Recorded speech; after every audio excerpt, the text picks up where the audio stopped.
Welcome into my gated community. You can call me the doorman. And here I want to share with you some of the stories of how some of our, let's say, guests landed themselves here. Now, if you think this place is just for men, tonight's story is about Stephanie Lazarus, a police officer at the time, and it's one of these, love triangle situations where girl dates boy, boy finds another girl and marries her, and first girl finds out about it and ends up killing the other girl. So hang on to your hats for this one. Let me share with you the timeline of events. In 1973, a 16-year-old Sherri Rasmussen enters Loma Linda University. She is 6 foot tall, athletic, extremely intelligent, and full of compassion for others, so it's no surprise that she decides to choose nursing as her profession. 1978, Stephanie Lazarus begins her studies at UCLA. This is where she meets John Rutten. They both live on the 10th floor of Dykstra Hall Dormitory at UCLA, and this is when they begin to casually date. John Rutten claims they didn't have sex until 1981. In 1981, Rutten graduates from UCLA with a degree in mechanical engineering. He moves into an apartment on Roscoe Boulevard in the San Fernando Valley. 1982, Stephanie Lazarus graduates UCLA with a degree in sociology, and Rutten attends her graduation. 1983, Lazarus works for the LAPD as a patrol officer. So between 1981 and 1984, Rutten admits he had sex with Lazarus 20 to 25 times, and he dated her on and off while he was dating other women as well. But he says he made it very clear to her that this was just friendship and there was no path to marriage here. June 1984. John Rutten meets Sherri Rasmussen at a party, and they immediately begin dating. It's at this time that Rutten slowly stops seeing Lazarus. 11 months later, John moves out of his apartment on Roscoe and into Rasmussen's condo on Balboa. June 4th, 1985. Lazarus finds out that Rutten is engaged to Rasmussen. Here is her journal entry for that day. I'm shattered by John's engagement. This is very bad. My concentration is -10. I've asked for time off work because I'm too stressed about John. August 6, 1985. Lazarus writes a letter to Rutten's mother, Loretta. She writes, I'm truly in love with John, and this past year has really torn me up. I wish it didn't end this way, and I don't think I'll ever understand his decision. So Loretta doesn't reply to that, or maybe she doesn't even tell her daughter. I don't know, because a few months later, November 24th, 1985, Sherri Rasmussen and John Rutten are married in Pasadena, California. From December of that year until February 1986, Sherri Rasmussen, now Rutten, has had some run-ins with jealous ex-girlfriend Lazarus. She confides in her father and tells him that she came to her work dressed in her LAPD uniform, made a scene telling her, if I can't have John, no one can. Another incident she relates is when she came home one day, she found Lazarus inside her house in uniform, threatening her, and then Sherri told her to get out, and although concerned, Sherri does not phone the police to make her report. Lazarus had recently took a lockpicking class, so that could explain how she got in. But lately, she tells her dad, Lazarus has been following her around the city, and she's beginning threatening phone calls from her. She tells her dad, I've got a problem I'm dealing with, and if I can't resolve it in 2 weeks, I'll come back. February 24th, 1986.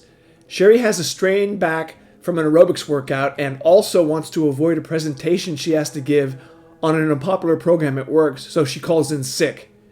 In the strangest of coincidences, Sherri gets murdered that day. Sherri fights for her life and a struggle that takes place throughout the condo. During the struggle, Sherri is bitten on the forearm, badly beaten, and then shot 3 times with a .38 in her heart and in her spine. It's around noon that a maid at work in a nearby condo hears loud noises and screams coming from Rutten's unit but does not call the police. 6 p.m., John Rutten returns home from work and walks into a bloody scene. His wife Sherri is discovered beaten and shot, laying deceased upon the floor. He immediately calls police. Lead Detective Lyle Mayer and Detective Roger Pita arrive. Forensic investigators collect evidence from the scene, which includes swabs of the saliva bite on Sherri's forearm, photos of Sherri's body, and the bloody crime scene. They're all logged into evidence. A stack of stereo equipment has been left next to Sherri's body. The only items that are missing from the condo are John and Sherri's marriage license and Sherri's 1985 silver BMW. The BMW was found 10 days later with the keys in it 2 miles from Sherri and John's condo. Detective Mayer and Peta's botched burglary theory hinges on the stereo equipment that was stacked by Sherri's body and her BMW being stolen. Their theory is further cemented days later when on April 11th, a burglary occurs near Rasmussen's home where 2 suspects enter the home, brandish a weapon, a woman is robbed. They also attempted to steal stereo equipment. LAPD Detective Lyle Mayer concludes that 2 suspects killed Rasmussen during an interrupted burglary. So the only things missing from their condo is Sherri's 1985 silver BMW and the couple's new marriage license. That's an odd thing to go missing during a burglary. Well, the Rasmussens meet with detectives for the first time, and Nels tells detectives about Sherri's run-ins with Lazarus and says, hey, you got to check out this detective here. She was harassing Sherri during, before this murder occurred. The detectives really just were married to this two burglar situation, and she interrupted their burglary. And what came out of that initial meeting was the Rasmussens put up a $10,000 reward for the men who burglars in the area. Months go by, and still neither one of these 2 burglars materialized. And the Rasmussens again approach detectives and say, hey, you really got to look into Lazarus. She was harassing Sherri before, and all he can get out of these guys is, oh, you're watching too much TV, just go on home. So that was kind of discouraging for them.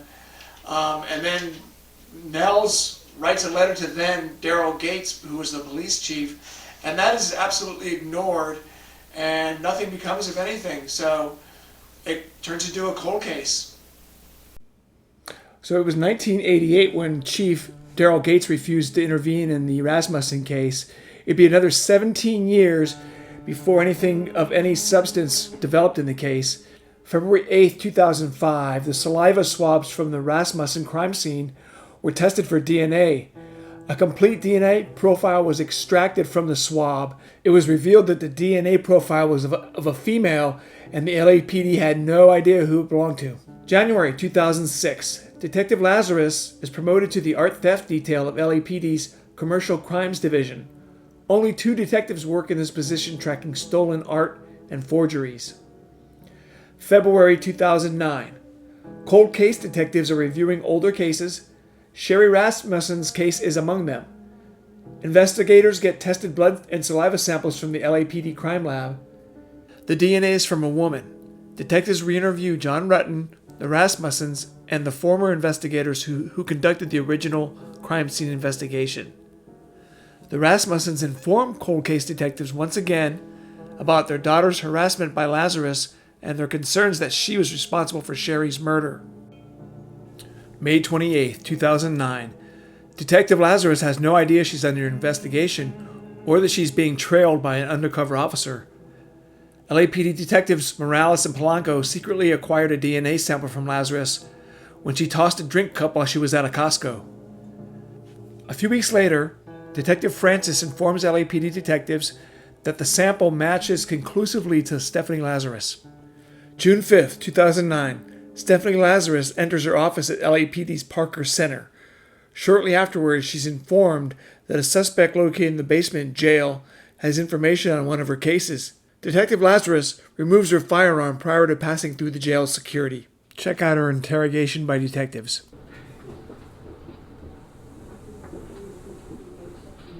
I'm not sure. Stephanie, I don't know if you know my partner. Hey, great. Hi. Stern, nice to meet See you. you guys. How's it going? Good. Just milling around. Well, have a seat.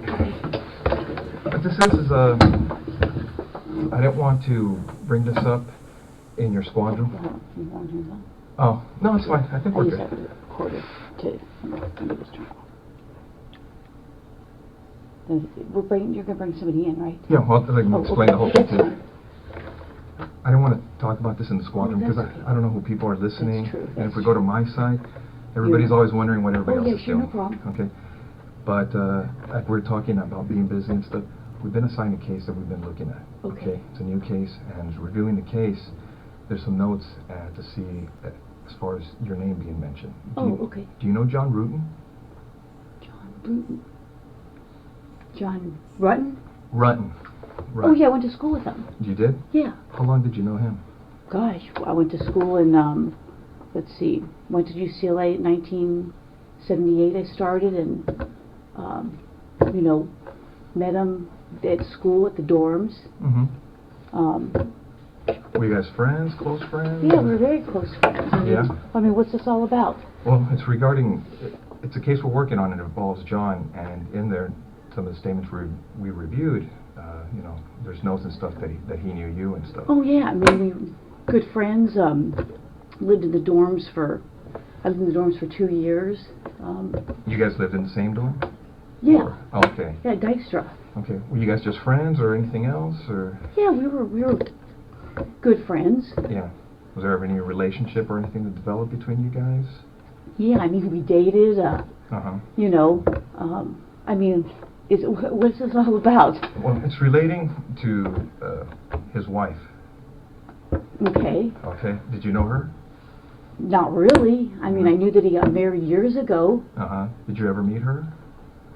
God, I don't know. Do you know who she was or anything?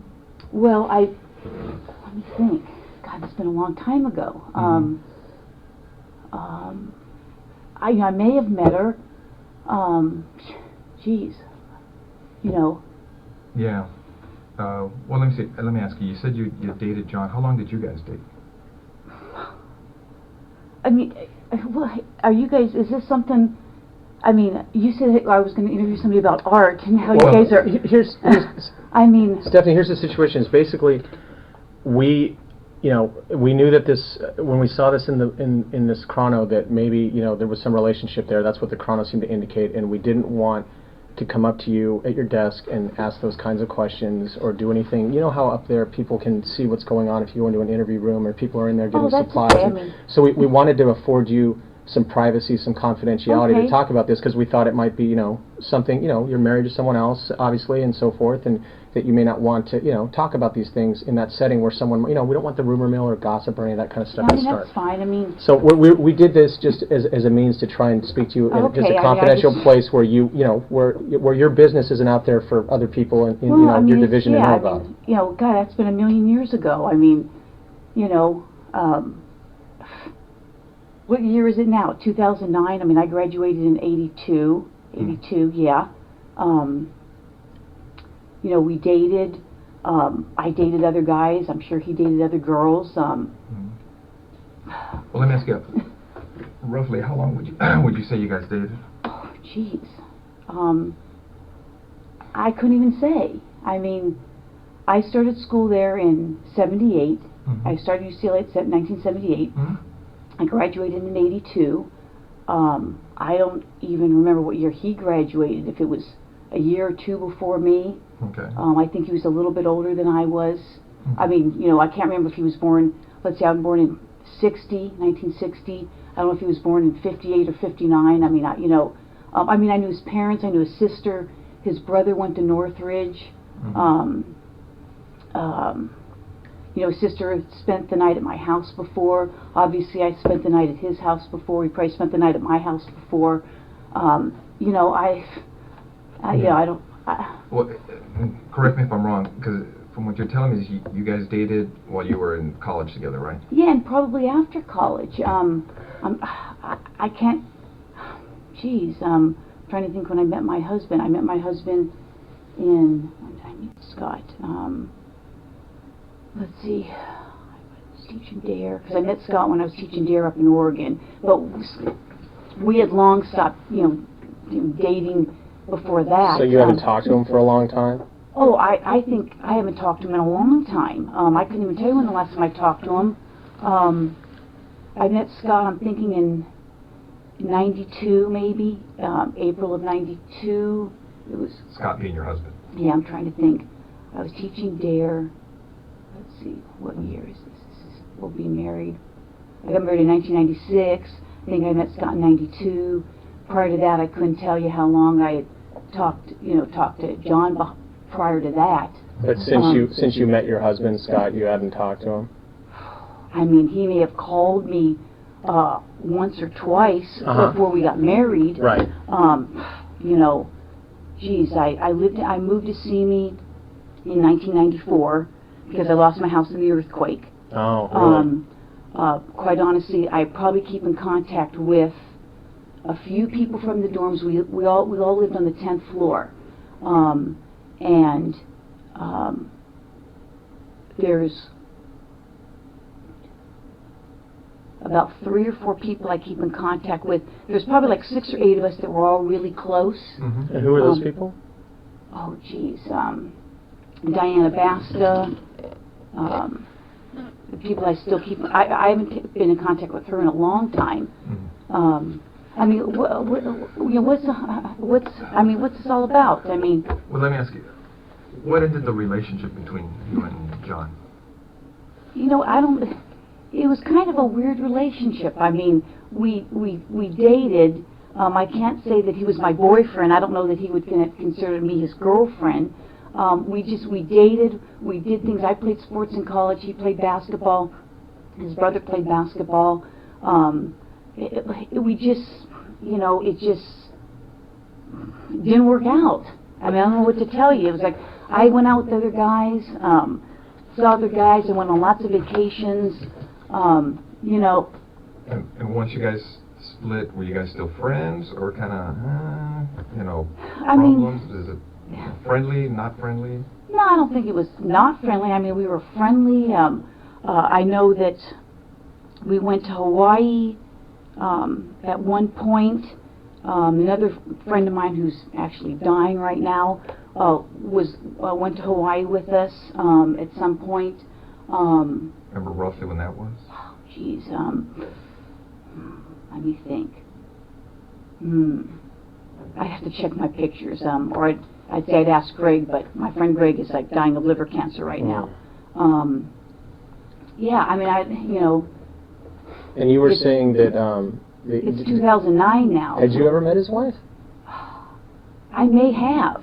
Do you remember her name or anything, or?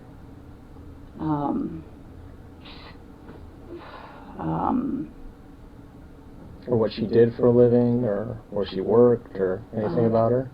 Well, I think I'm going to say that I think she was a nurse. Man,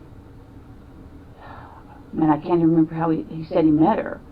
I mean, it's been so long ago. Well, let me ask you, did you go to their wedding, you know? No, I didn't go to their wedding. No, did not go to their wedding. Couldn't even tell you what year he got married.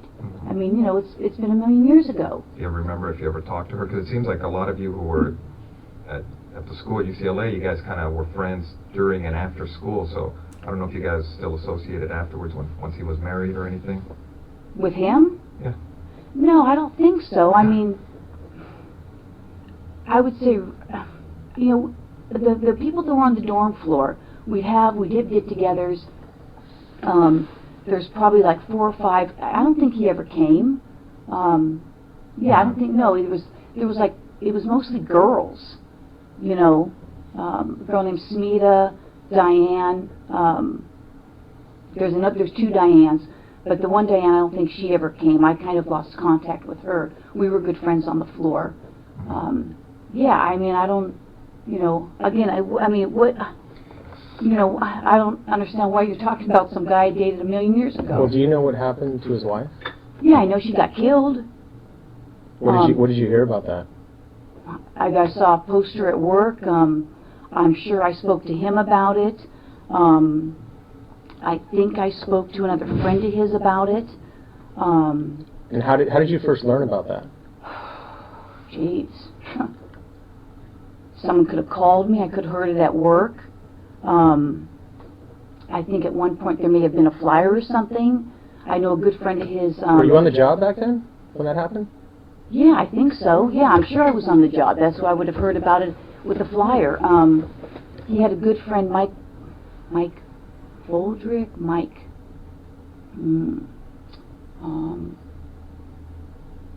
anyways, he may have lived in the dorms. I don't remember if that's how I met him.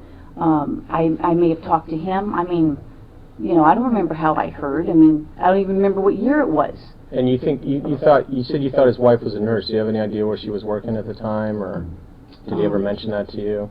Was it a hospital or a doctor's office? I'm sure he must have mentioned it. Now that you're bringing that up, I think she worked at a hospital somewhere. And yeah, I may have met her at a hospital. I may have talked to her once or twice. At a hospital? Or more. You know. Being that you're kind of used to see John, you know, was everything okay between you guys? I mean, there was never anything uncomfortable or anything between you and her? You know, I don't know. I mean, it's been so many years. I mean, uncomfortable. I mean, I can't even remember if we had a conversation. I mean, we may have. I may have seen her at his apartment. You know, geez, how many years ago was that? I don't even know what year she, you know, got killed. Where was his apartment? On Roscoe. Okay. Yeah, Roscoe and east or west of DeSoto. Either east or west of DeSoto. Do you know where he moved after? Did he move after he got married, or do you know, or? I'm sure he did. Did you know where he was living, or? Somewhere in the valley.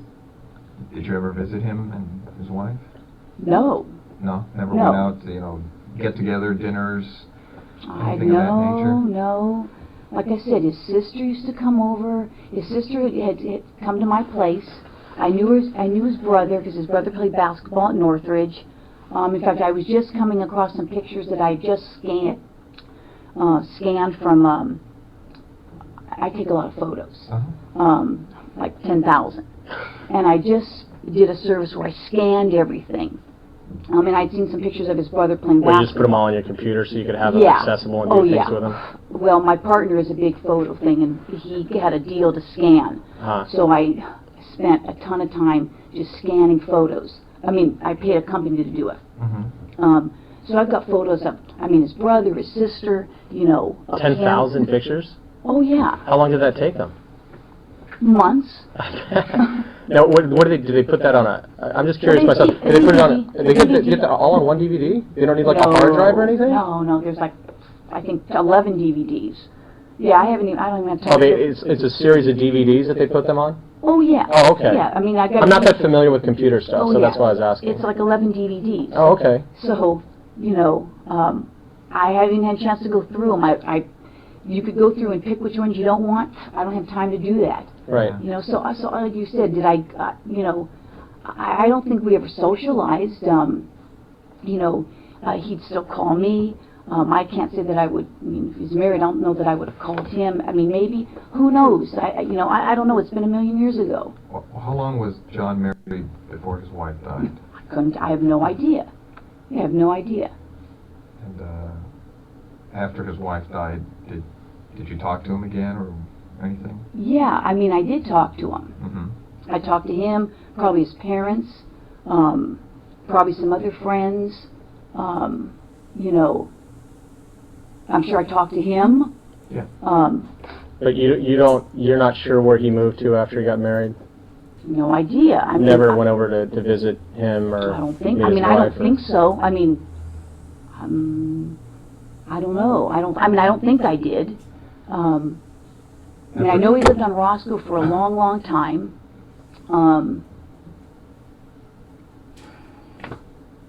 I may know. He may have told me where they lived, somewhere in the valley. He may have said I lived over such and such, but I couldn't tell you specifically where. But you don't remember specifically ever going over to visit him or visit them at wherever he moved when he left Roscoe?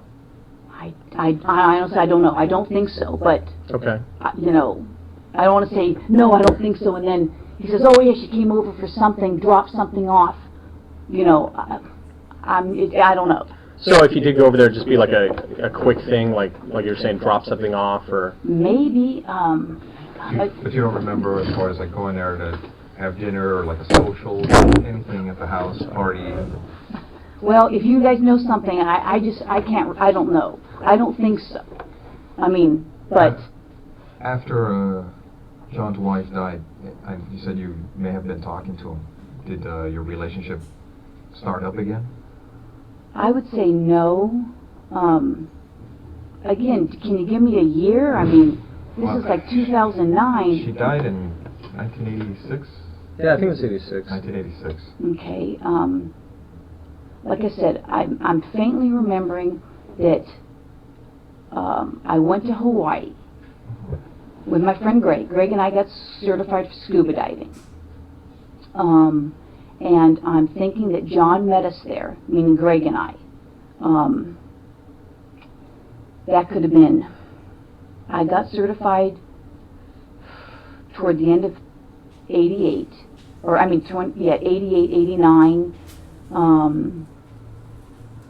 because I got recertified again, and it had been like over 10 years, so I got recertified. My husband and I got recertified. And I'm pretty sure that John... Wow, Officer Stearns and Hada Mayward just reeling her in one question at a time here. This thing goes on for over an hour. It's a thing of beauty to watch. I cut the best parts for you guys. Her facial expressions are things memes are made of. So let me show you the rest of the ending here. Like I said, as we were looking at the case, and we had read the notes as far as from Sherri's friends saying you guys had problems or words, and they got heated. And the reason we're asking you is they had mentioned that an incident at her work had occurred, and they've also told us that an incident at her house occurred. You know what? And this is at her house during the period of time that they're married. That's just not sounding familiar at all. I mean, you know what? That's just not sound. Again, if someone says that I was at her house and I had an incident with her, that just doesn't sound. Was John there? Did John say this happened and other people were there? I don't recall.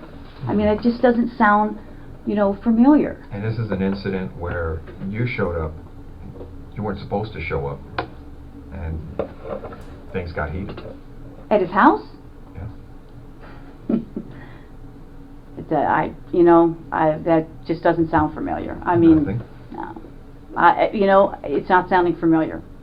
So Not at all. now you're saying not familiar because it's just something you remember, or it's just... you know what? I'd have to say I don't remember, because I don't remember. That doesn't sound familiar. I mean, would you remember something like that in your life? Well, I would think, but... Some sort of drama involving, the other woman type of thing? Sure. Did you ever fight with her? You mean like we fought? Yeah. Did you ever duke it out with her? No, I don't think so. I mean... You'd remember that, right? That would be pretty... Yeah, I would think so. I Pretty mean, specific. Yeah, like I said, I mean, traumatic. obviously, it just doesn't sound familiar.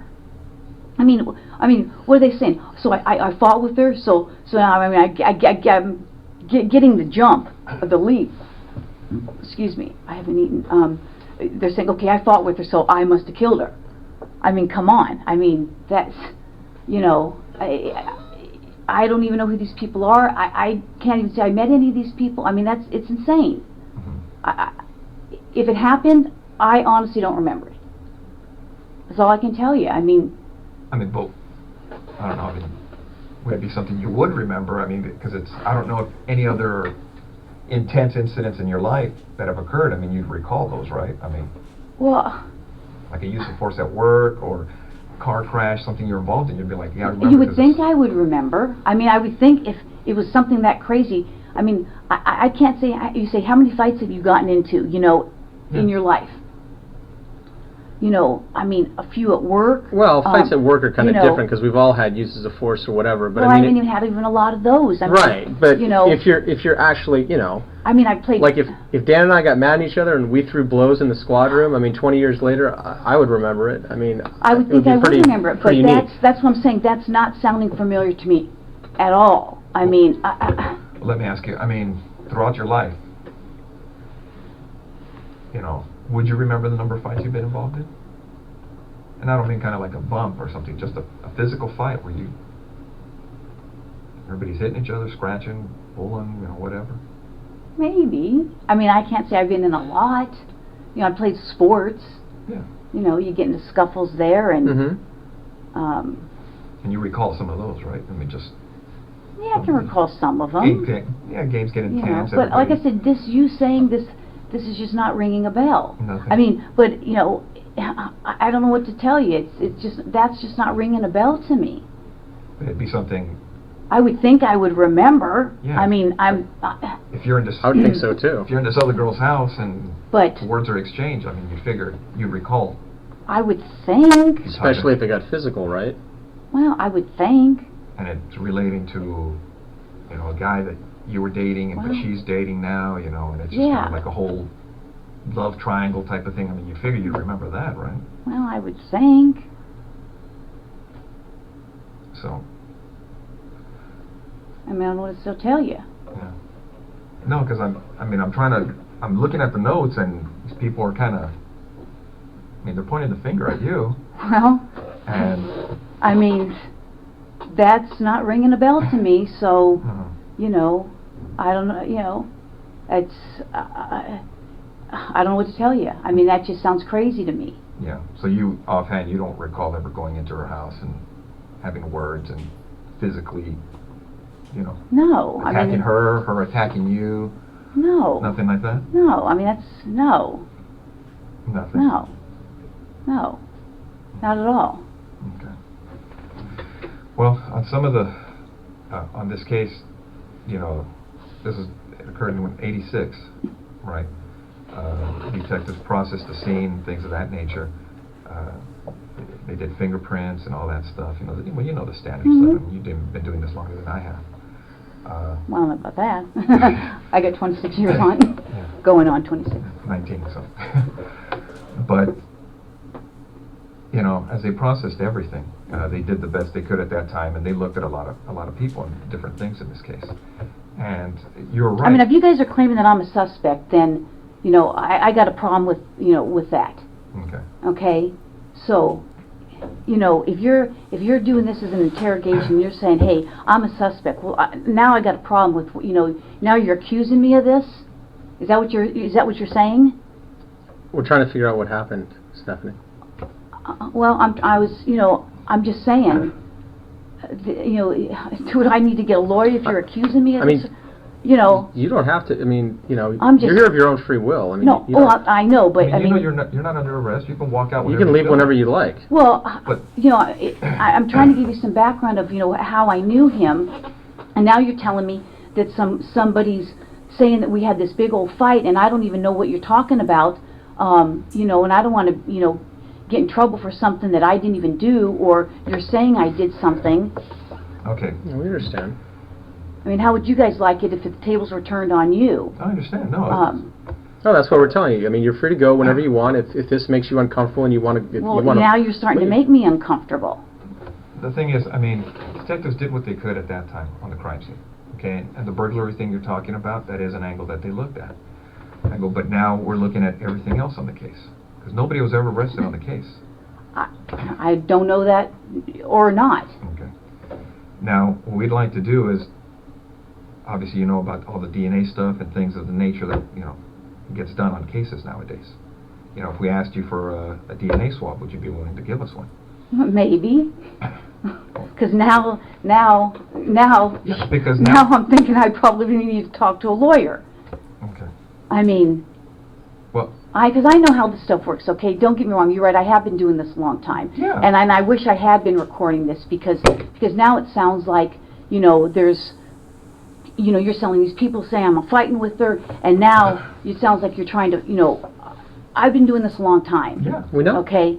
And now it almost sounds like you're trying to pin something on me. No, Now but- I got that sense. Well, what it gets to on these cases, and you know it as well as I do, our job is to identify and eliminate I suspects. can't believe this. So, if we ask you to the point to give us a DNA sample, a buccal swab, so we can identify or eliminate you, would you be willing to do that? Maybe. Well- Because I know this, Well, that's where we're at too. Because right now, from looking at the evidence, it's possible we may have some DNA at the location.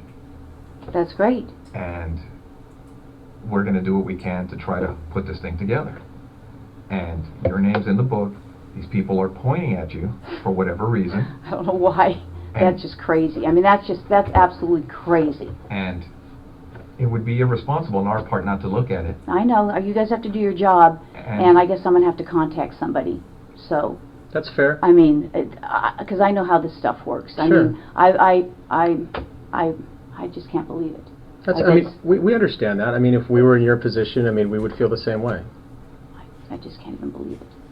I mean, it's just, I mean, I'm shocked. I'm really shocked that somebody would be saying that I did this. I mean, we had a fight, so I went and killed her. I mean, come on. Well, That's, okay.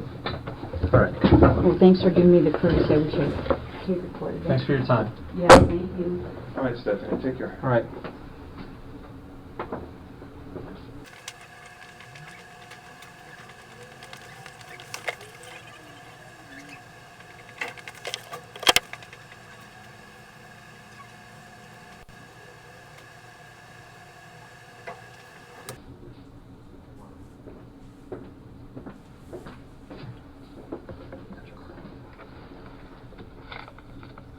This is absolutely crazy.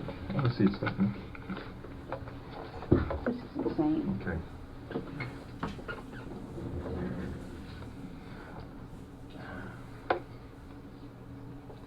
Give me 1 second.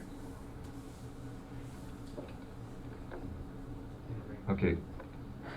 Stephanie, you know you have the right to remain silent. Do you understand? Yes, Anything you say may be used against you in court. Do you understand? yes, You have the right to the presence of an attorney before and during any questioning. Do you understand? yes, If you cannot afford an attorney, one will be appointed for you free of charge before any questioning if you want.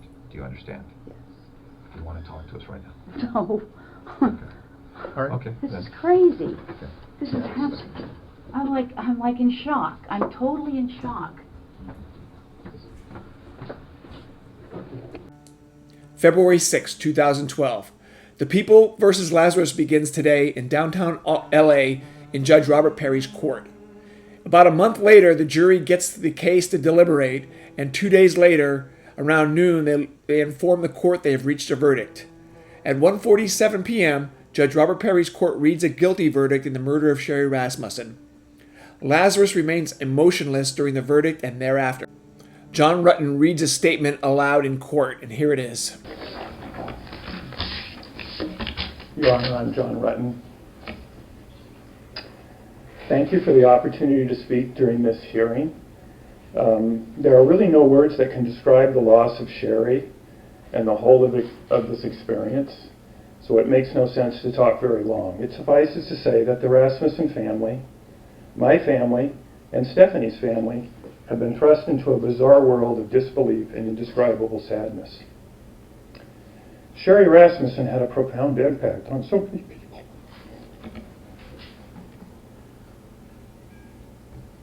And I was proud that she agreed to be my wife. It was impossible not to notice Sherri when she entered a room. To me, her physical presence was startling. I can clearly remember the first moment I laid eyes on her. Sherri Rasmussen was a physical presence, and my heart still races when I look at pictures of her.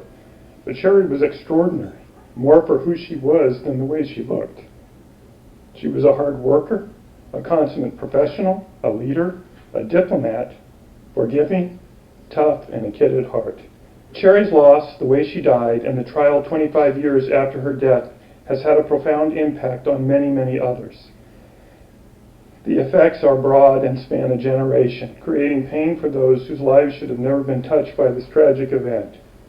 Again, words are feeble tools for describing these impacts, but there are so many moments and so very many tears. Your Honor, I'm compelled to end with my feelings toward the Rasmussen family. After meeting Sherri, I could not help but notice the central role she played in this fun-loving and down-to-earth family. Nels and Loretta Rasmussen lost much more than daughter when they lost Sherri. Only they fully appreciate what I'm talking about.